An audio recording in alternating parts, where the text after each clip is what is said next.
Hello, everyone, and welcome to our info session today for community engagement, leadership, and development. My name is Mushur Chaudhry, and I am the manager of sales and recruitment at the Chang School. Now, before I get started, I'd like to acknowledge the land on which Toronto Metropolitan University is built upon. Toronto is in the Dish with One Spoon territory. The Dish with One Spoon is a treaty between the Anishinaabe, Mississaugas, and Haudenosaunee that bound them to share the territory and protect the land. I thank the Indigenous peoples of Turtle Island for their efforts to protect the land, and I deeply regret the past injustices they have endured. As Toronto Metropolitan University seeks to move forward in partnership with Indigenous peoples, I pledge to foster an environment that is more inclusive and welcoming of Indigenous peoples from all communities. Now, I'd like to go over a few items so you know how to participate in today's session.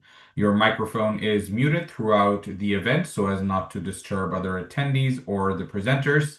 For the hearing impaired, we have automated captioning available, which you can access by activating it in the toolbar at the bottom of your screen. You can submit your questions to today's speakers at any time by typing them into the question box of the control panel. We'll collect them throughout the session and address them at the end of the presentation.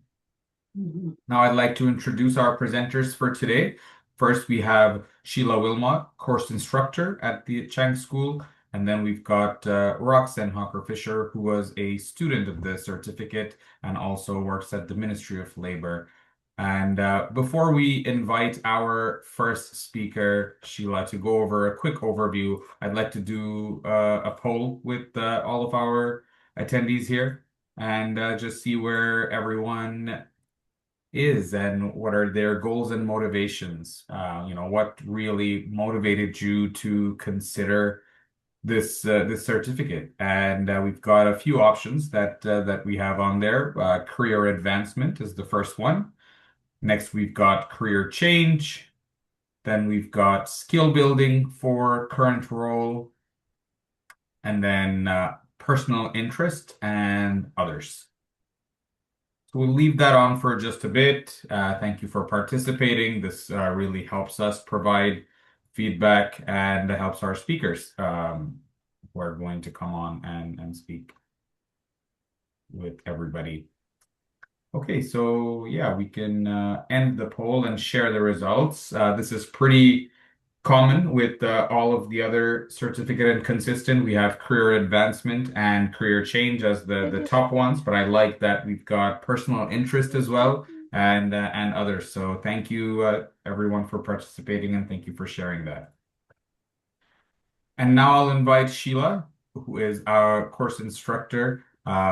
Sheila is also a trauma-informed equity and human rights consultant, workshop designer, and facilitator in the community engagement course at the Chang School. Welcome, Sheila. Thanks, Masher. Hello, everyone. Welcome. We'll just start with the first slide, just some a quick overview about our certificate. So it's delivered online completely. There's no in-person component required at all. There's 6 courses. Four of them are core courses required. We'll go over the details of those shortly, and 2 electives of your choice out of a pool of electives that are available. Usually, people take 1 year to 2 years to do the certificate. It really just depends on what your schedule is like, and what time you have available. And the cost is generally between $3,500 and $3,800. You can also just take 1 course if you want. You don't have to make a commitment up front to the entire certificate. You can just, dip into it and see what our courses are like. So in terms of the trends and emerging jobs, uh, it's an important time to be focused on community engagement and building relationships and advocacy with the um, downturn in the economy and the increased marginalization and social inequality people are experiencing. And vulnerable communities, as many people will know, either from lived experience or from your work, are being further marginalized. Sectors are being impacted in ways that have challenged how people do their work. And we've seen a blending of hybrid and remote service delivery, and that's been something that people continue to adapt to. And overall, employment sectors have seen an increase in demand for qualified workers. And no matter what the sector you're in, whether in terms of nonprofit sector or private, the skills gained in the certificate can be applicable to many types of service provision and yes, service provision in businesses. Mhm.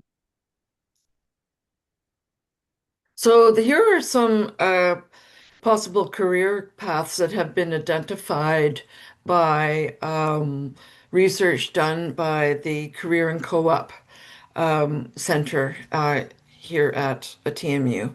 Community Outreach Coordinator, Relief Harm Reduction Worker, Community Engagement Coordinator, Community Educator, Housing Support Worker, Intake Worker, and Social Housing Manager, a union organizer, shop steward, and community development and community engagement consultant and program manager. I can tell you, I was just thinking of the number of folks who responded with an interesting career advancement. Um, I remember two students who let me know after they took the certificate. One of them was doing housing support work. They were able to advance, get a promotion in nonprofit housing because of having taken their certificate. And so they taken their certificate and they let me know about that. And somebody else similarly was working in the sporting industry and was able to move into equity in sport as a result. So these are real life possibilities for for people who take the program. So in terms of thinking about who should take this certificate, if you're thinking if you'd like to pivot or advance in a community development uh, type of career, type of employment, if you're an experienced community worker seeking to expand your education skills and career prospects, similar to what the examples I just gave you. If you're an undergraduate or recent graduate in fields like social work, public health, education, or healthcare, looking to enhance your expertise, these are all good reasons to take the CALD certificate.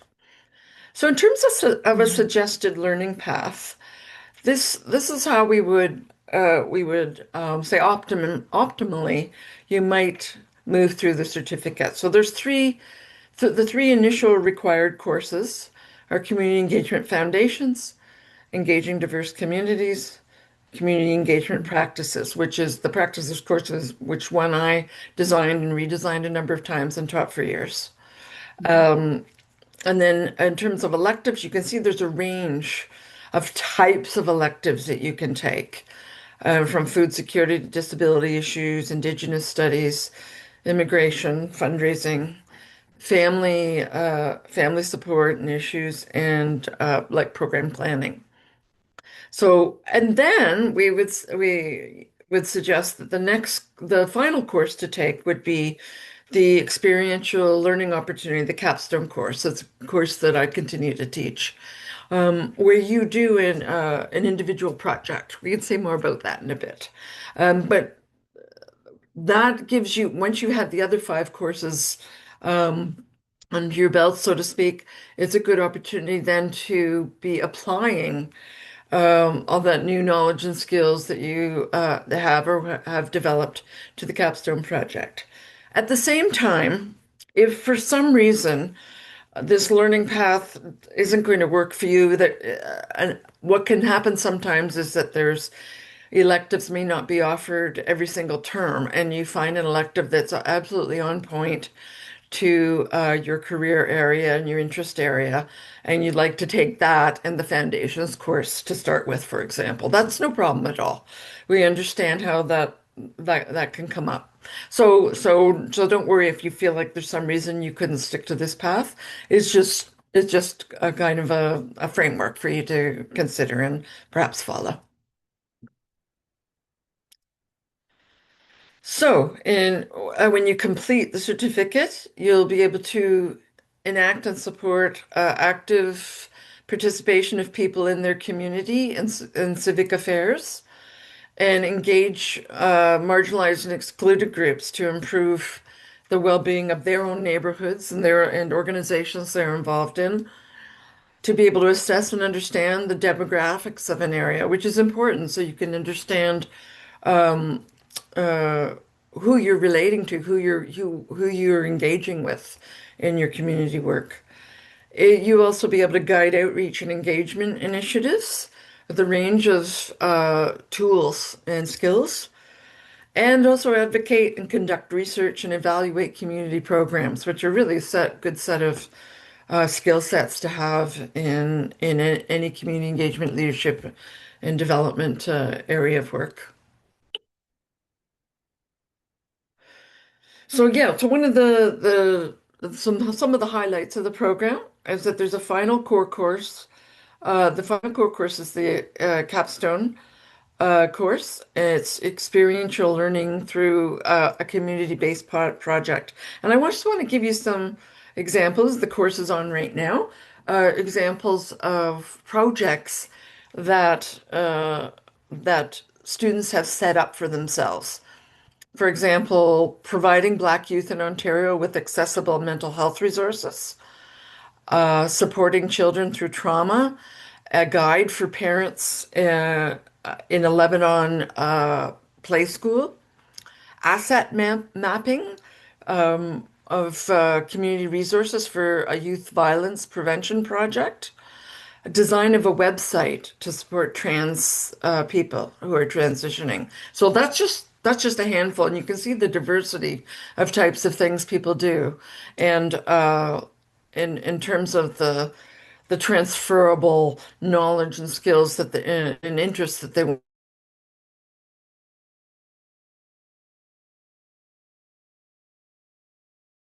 want to develop. Also, of course, you don't have to be on it this online at the same time as anyone. You can fully access the course, do your work in line with your own schedule. There are also degree credit courses, and they are OSAP eligible, and you can scaffold them into a degree if you wish in the future. And as we've discussed, skills are relevant to multiple sectors. And finally, there are awards available, both merit-based and needs-based funding, should you need financial assistance. So thank you. That's an overview. Thank you so much, Sheila, for providing that really good overview. Providing a framework for what people can look at, if they're wanting to join this certificate, where to start, the suggested path, and all the different industries that can be covered. So thank you for doing that. Now it's my pleasure to introduce Roxanne Hawker Fisher, who is an employment and training consultant at the Ministry of Labor, Immigration, Training and Skill Development, and is also a student of the certificate. Roxanne also has experience working with the Ministry of Children, Community and Social Services, which puts her in a unique position to provide us valuable insight into community engagement. And she's going to talk a little bit about her experience in the certificate and some trends that she sees in work. Welcome, Roxanne. Thank you. Just want to make sure that I'm unmuted finally. Thank you, everyone. So it's a pleasure to be here today to share with you on this platform my lived experience with this certificate program and how it's impacted my professional journey. And it continues to impact my journey within the organization that I work for. For context, like Masru mentioned earlier, I am working with the Ministry of Labor, Immigration, Training and Skills Development. I also worked for many years, most of my career, with the Ministry of Children, Ministry of Children, Community and Social Services. So long names, but working with the ministry with the children, community and social services in the social assistance field, I was performing some community engagement, but I wasn't not in a professional capacity, just on a as needed basis. And learning about, while I'm currently finishing off my degree, I changed career path. So I'm currently finishing off a degree. And while doing that degree, I decided to sign up. I was looking at electives and I decided to sign up for these courses. And I realized that they are very important to my current role and roles that I would like to pick up in the future within the Ontario Public Service, otherwise known as the OPS, and sign up for this program. Great experience so far. It's helped me to work in in the past with the different courses, that I've taken. Like before I came over to this ministry, I was part of the program. So I was able to use my knowledge from this certificate program to work with different types of people. Before this program, it was just me working, doing like my daily jobs, getting people to fill out papers, telling them what the program is all about, just basically filling out paperwork. But going through this program, it helps me to basically look at the person holistically, look at the environment that they came out from, look at how environmental factors cause them to be vulnerable to where they are. Like I can go on and on about the different courses that I've taken and how I was able to actually use it in my current role, but I know my time is very limited. And also moving over to this ministry that I'm currently in, there is a push for community engagement. So I love that I was able to let management know that I am taking I am in this certificate program, finishing up, and what I'm doing so far. So they've allowed me to use my knowledge to be in working groups to provide guidance for the way forward, because there is a massive push for community engagement, because the government would like to know what's going on in the community to either do iterations of current policies or create new policies to address what is going on. Because post-COVID, COVID was the major game changer. Lots and lots of stuff has changed. So we need to do more community engagement. And that's what I keep hearing. There is a massive, like a few weeks ago, we had another massive presentation from corporate with regards to community engagement and how they're restructuring the way we perform our duties to include community engagement. So this program is putting me ahead of the game with that. So it is going to help me in not only in my current role, but I'm also interviewing every so often for different positions, because there's a lot of positions opening in policy and program enhancement. I literally had an interview yesterday and they were wowed about what I'm currently doing.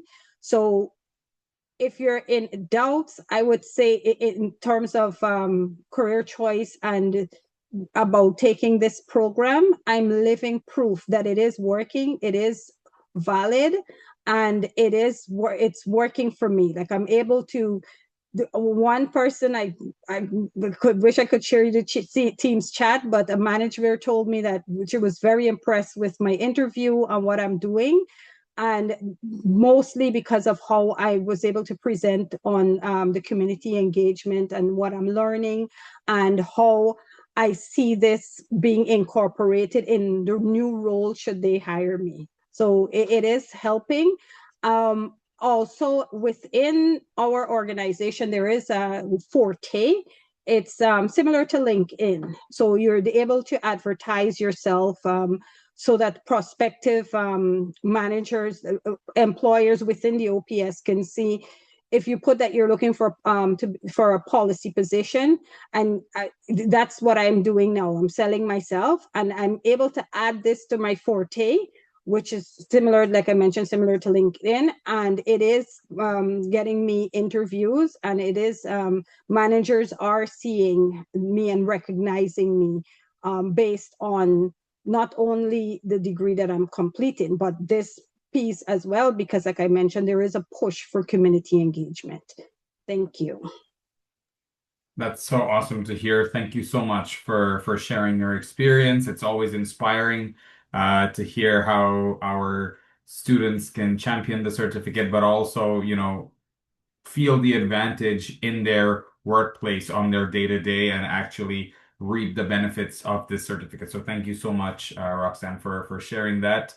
So at this point, we are done with the presentation section, and I'll invite all of our attendees to put in your questions into the question Q&A box, and we'll get started with Q&A. We've got a few questions that have come in already. So I'll go ahead and start with the first one, and Sheila, maybe you can start with it, and then Roxanne, you can always add and chime in. So the first one is, could you shed some light on the pay scale for some of the career paths that was shared? I know we can't really give exact numbers, but maybe you can talk a little bit across it or Frankly, it's a range. It's quite a range.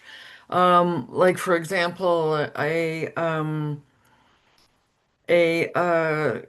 relief harm reduction worker is going to be have a lesser pay scale, lower on a pay scale than a union organizer. So it really depends on the sector and on the nature of the position, whether it's casual or full-time, casual, part-time, full-time. So it's unfortunately it can be quite a range, so it's difficult to say. And if you are like, for example, a housing support worker, if you work for a small agency versus, for example, a large municipal nonprofit housing body that delivers nonprofit housing, the pay is going to vary as well. So there you go. Okay, cool. So next question is if someone who's coming in from a political background with this certificate benefit their career in the sector or related fields. So yeah, maybe Sheila, you can start on that, and then I don't know, Roxanne, if you can add if you see other people in the political background in your workplace. Yeah, I'm going to be guessing that by political background you mean being involved in political parties and working with and for political parties, perhaps as a staff person, but maybe as a elected official yourself. So I absolutely think that our courses offer you an opportunity to develop to develop your skills in a transferable way. If it is the case that you want to move out of working for political parties or as an elected official and move into some other type of community engagement or development work, then you certainly, like, we do focus on, for example, in the Capstone project, we really focus on how to look at what your values and interests and skills are, and how you want to use that experiential learning opportunity to develop them in a way that you can use outside of your current place of employment and perhaps in the same sector or in another sector. So I think it would be absolutely appropriate for you. Go ahead, Roxanne. I know you have your hand up. Yeah, and just to add for public service, the thing is in terms of political, when you're working with it depends on which area you're working for. Like if you're directly working for the minister, it's different, but we cannot have like any basically political affiliation because government do change, and the government of the day is basically the employer for the OPS. But in terms of using the program, you will be able to engage in community. You're supporting the government of the day. Like, for instance, today I was at an event where like it basically is part of community engagement, because we were seeing thousands and thousands of students, and later in the afternoon we're going to be seeing the general public. The premier was there, came, interacted with us for a bit, thanked us for what we were doing and stuff like that. But at the end of the day, we're serving the premier of the day. The government changes, it's the same way we have to serve whomever comes in. So in terms of the political aspects of it, you have to be open.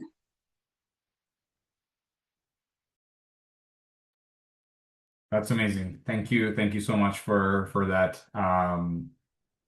answer. And moving on to the next question is, what would be the line to pursue after the certificate program in terms of a degree, laddering up to something else after this? What would you recommend? Well, a number of our students pursue graduate degrees afterwards. Um, not all of them, but a number of students do, because people take different approaches to, they're developing their career paths. And I've had a number of students who request reference letters from us as their professors, and who get back to me later saying they've been successful at getting into a master's degree or even PhD programs sometimes. So that's one avenue if that's something that you were thinking you would like to pursue. Great, thank you. So next question is for Roxanne. Someone asked, "Hey Roxanne, you mentioned about the industry change post-COVID. Could you expand on that, on what you've noticed in terms of post-COVID, the change in the industry?"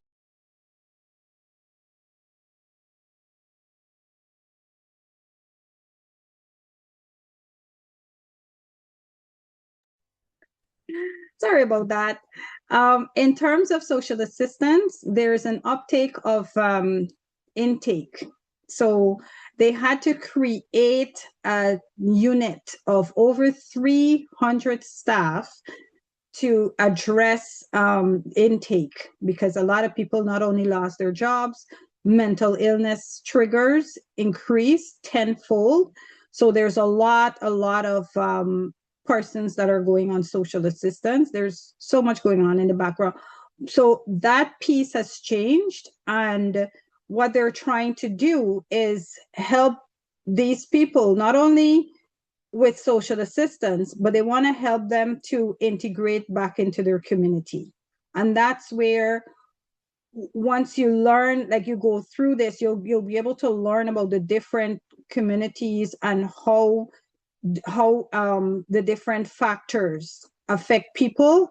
And like I mentioned earlier, what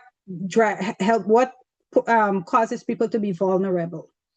And this is one of the ways that you're able, from my side of the counter, you're able to understand that and have a different lens when dealing with persons that are accessing social assistance. I hope this helps.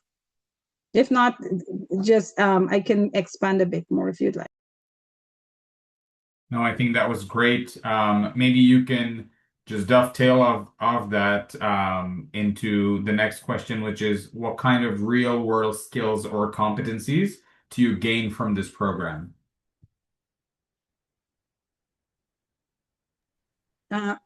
Sorry, was that for me? Yeah, go ahead. Okay.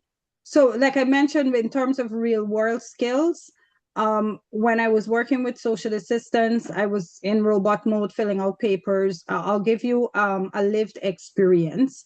One of them is like part of my job is, if someone is I was doing like an intake, and this person was super aggressive, and I couldn't understand, like swearing, telling me I don't know how to do my job, stuff like that. And your first instinct, on what they taught us, is if someone is aggressive and using abusive language, you hang up the phone on them. Like tell them, if you don't curb your behavior, I'm going to end the call, right?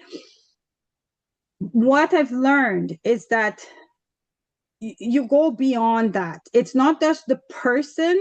You can't look at that behavior. You got to look at what's driving that person. So through all of that, I was able to put that aside, filter the abusive language, listen to the person. And I said, you know what? Let's meet in person. How about that? Because over the phone, I know COVID everything is virtual, but let's meet in person. And we met in person, and the conversation that we had changed the whole direction of our relationship, because she was going through massive issues, and I was able to link, or because I had like a whole repertoire of community agencies on speed dial. Like I had like a list of them that I worked with, and I was able to connect her to the right persons to get help. So that wasn't exactly part of my role. Like part of my role would be on the phone, you're swearing at me, you're calling me all the words that some are not even in the dictionary. My job is to tell you, if you don't curb your behavior, I'm going to end the call. And that was it. I move on to the next person. And at that time, just letting you know, I had 360 cases that was backlogged to deal with. And this was one of 360. So all I had to do was hang up that phone and move on to the next person. But when you do these courses and you understand like the environmental factor, the frustration that people goes through, some of them, the first thing they hear, the government, they lash out on the first person that answered that phone, or the first person that walk up to that counter, right? So this here, coupled with like the social work degree, it does help you. Like it opens it gives you a broader perspective on what people go through. And in my opinion, it helped me. It helped me a great deal, because I saw through her, I just saw, you know what, it could be something going on in our family. It could be something going on in our environment, stuff like that. So it does help when you have the theoretical background of it, if that makes sense. No, that totally makes sense. And thank you for sharing that. Sometimes just one conversation can make such a big difference. So, the fact that you were able to do that, that really speaks volumes to, what you've learned, not just through here, but, how you are and how you conduct yourself professionally. So thank you. Thanks for sharing that. Okay, so moving on to the next question. It's are certificates impressive to prospective employers? And how does it compare to a graduate diploma or a master's degree? And I know we spoke about the post-grad social work degree, but if you can share examples of roles or pathways that students have pursued after completing the certificate. So yeah, I combined two questions there. So if you can maybe Sheila start with the first one, and then we can move on to the next. Yes, in terms of how employers might see the certificate, I think, and the difference with, say, graduate degree, I think what we're doing in the certificate that would be different from many graduate degrees is that we're focusing not just on critical analysis and critical thinking skills in your work, but we're also focusing on specific practice skills development. So Roxanne just gave you some examples from her experience. You will also learn about network and partnership building, effective real-life anti-oppression practice, how to do evaluations, how to assess what type of community engagement is appropriate for the program or organization's goals, effective meeting planning and facilitation, which sounds like a very basic thing, but it's not, depending on what the organization's goals and the program's goals are. So those are just some examples. So I think with that would be a big difference with the certificate. And I do think often employers are looking for some real life practice skills. So I think that would be helpful. And I think I did give you a couple of examples of fields that previous students have advanced in housing and in sport. Also, working with people with disabilities is another example of various types of disabilities. That's a huge, varied group of folks. So that's just kind of a snapshot. Amazing. No, thank you. That's very comprehensive and a lot of insight into not just the difference between the certificate or something post-grad, but also pathways that could be pursued. So next, let's switch gears a little bit. Is about the capstone course. Are there organizations, service agency partners that we work with that students can reach out to, or is it the student's responsibility to find an organization to work with? What would the criteria be in while you choose the organization? Yes, that's an excellent question. It is the student's responsibility to um, come up with a project and an organization. You can get support from me in that process because I'm available year-round between terms to assist students in sorting that out, figuring out what kind of a doable project and what kind of organization you might approach. And because it's experiential learning project and not something as rigorous as a say social works a student placement where you have to do really specific kinds of activities and skills building. Because it's more flexible than that, um, it's really open to up to you, really, about what kind of organization you want to connect with because of, say, a sector that you're interested in working in. Sometimes people are like, I'm really good with this set of skills, but I need to know more about this other sector because that's where I'd like to be working in the future. So they choose based on that. Or they want to uh, practice some program evaluation skills. So they're really interested in doing an evaluation of any kind of program at any kind of social service organization. What we try to do, although it's not mandatory, is encourage you to be looking in the nonprofit sector. That isn't always the best. When I say nonprofit, that includes government as well. And it's outside of private business, private corporations.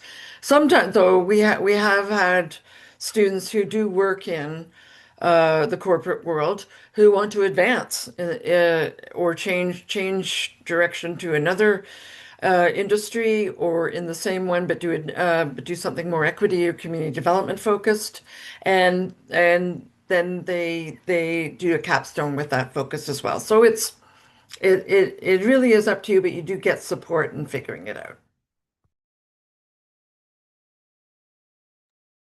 Roxanne, is there anything that you want to add to that about the capstone?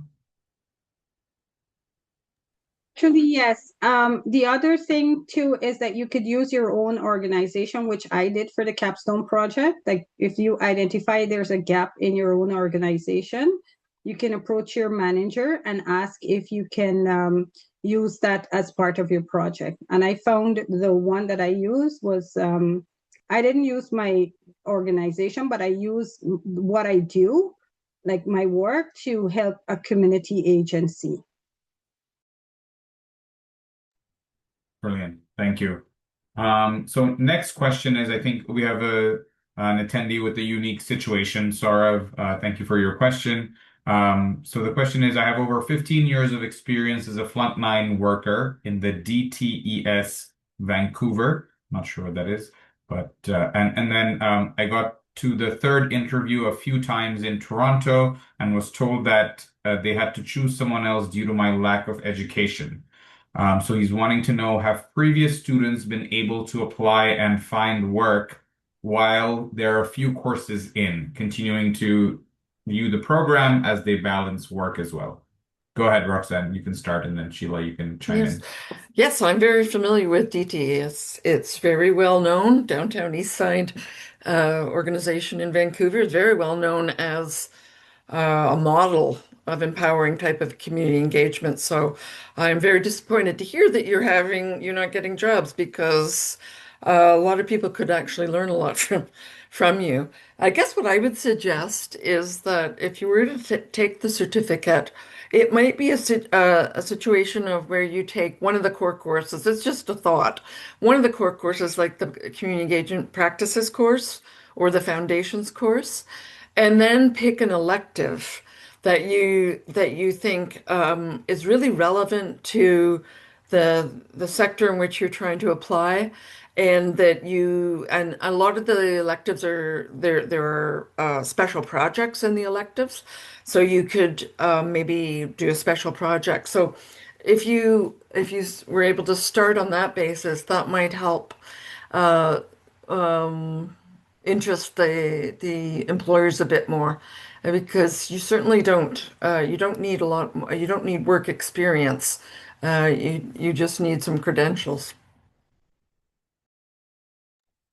Just to add to that too, another thing what I would suggest is if you're taking the course and the job has some kind of part of the job description is relevant to the course that the course, sorry, is relevant to the job description, pick apart the course and use that as your use that for your resume, and you can use that for the interview too. So for instance, if they're asking about environmental factors, you can say, yes, I've taken this course and this is what I learned through the course, that the environmental factors does influence persons becoming vulnerable, the family composition does influence it, and tie it into that, right? Sometimes employers does say that you don't have education because some of them do look for a degree, they look for a thing.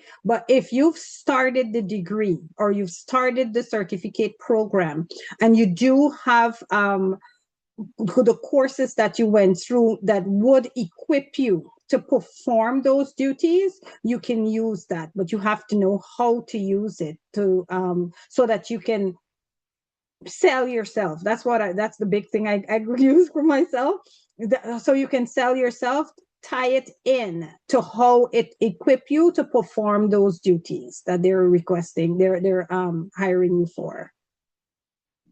That's great advice. It's not always what you are learning, but also how you are taking that learning and knowledge and equipping it to best present yourself and sell yourself, like you said, right? So thank you for sharing that. So we just have one more open question left, and I know we've answered this one a couple of times before, but maybe if there's anything else you'd like to add to it. It's the question is, what kind of post-grad degrees does the certificate feed into? Yeah, there's I wish I could remember all the reference letters I've written, but because all the programs are in the reference letters. But I can off the more recent ones I can think of students seeking to do a PhD in health equity. There are a number of students who seek to do master's degrees in social work. There are students who looked at doing adult education degrees, or degrees where there's somebody who has an expertise, who has a mathematics background, and she wanted to transition into doing educational work with primary or secondary students in math. So she was taking an education master's degree, and also policy and planning types of degrees, and also community development master's degrees as well.